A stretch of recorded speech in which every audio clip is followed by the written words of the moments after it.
making others proud versus making yourself proud. I have been wanting to make this video about the defined ego versus the undefined ego in human design for weeks now, but I was struggling so much, my open ego, with like articulating exactly what I have seen, sensed, and experienced as a fully open ego person myself and being surrounded by people with defined egos.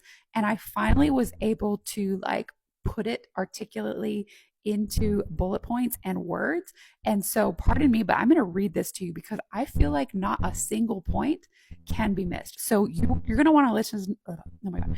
You're going to want to listen to this whether you have your ego center in human design defined or undefined. If you don't know, you can pull your chart for free anytime on my website. It's feelgoodhumandesign.com, but you're going to want to know that. So if it's colored in your chart and it's the little tiny little triangle, if it's colored in, that's defined. And if it's not colored in, or if it's white, that's undefined. Okay. So I want you to listen to these points that I wrote and tell me how that lands for you based on your own definition. So whether it's colored in or not for you. Okay. So I'm going to start with the defined ego center. So check and see if your center is colored in.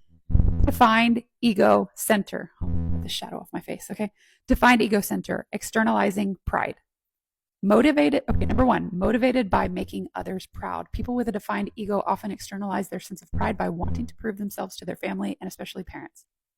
Their drive comes from a deep desire to honor those relationships and show they are worthy. For example, for them, pride often looks like achieving something and thinking, I hope my mom sees this. I hope my dad feels proud of me. Number two, striving to live up to expectations. Defined egos might take on big goals or responsibilities because they've internalized familial or societal expectations. While this can fuel success, it can also create pressure to constantly perform. The ego is a motor center, by the way. Okay, so it does give you energy for willpower, motivation, but it is prone to burnout through that. Okay, for example, they externalize pride by saying, look what I've accomplished, but it can feel like they're carrying the weight of others' opinions. Number three, validation through commitment. Their sense of pride is tied to honoring their commitments, which often reinforces their role as someone their family can depend on. When they succeed, it's not just for themselves, it's for the legacy they're building. For example, for them, pride is a family affair. It's about showing up and showing out for the people that they love. Okay, undefined ego center, internalizing pride. And I feel like this video is so timely, by the way, like for the holiday season, because if you're not typically around your extended family, or even your immediate family, like all year long, this is typically the time where people will have to show up and be exposed to those familial connections. And a lot of times that inner child stuff will come up. Okay, anyways, undefined ego center, internalizing pride. Number one, the struggle to make themselves proud.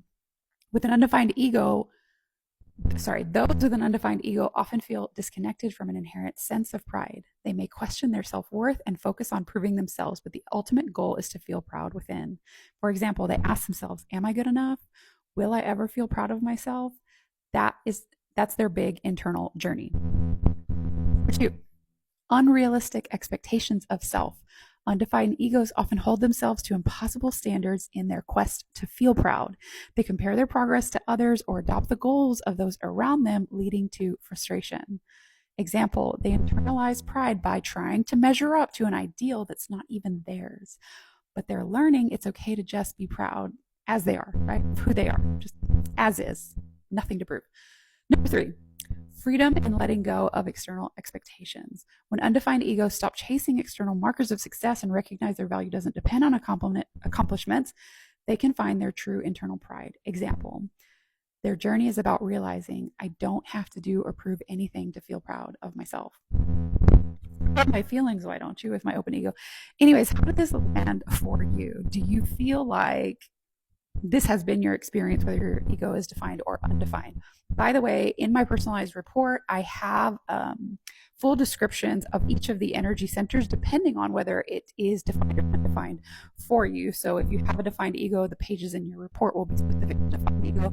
If it's open or undefined ego, the pages in your report will be specific to undefined, and they will tell you how to set energy boundaries and what not self-talk to look for to create a sense of safety internally. It also tells you how to create affirmations for yourself when you are feeling down.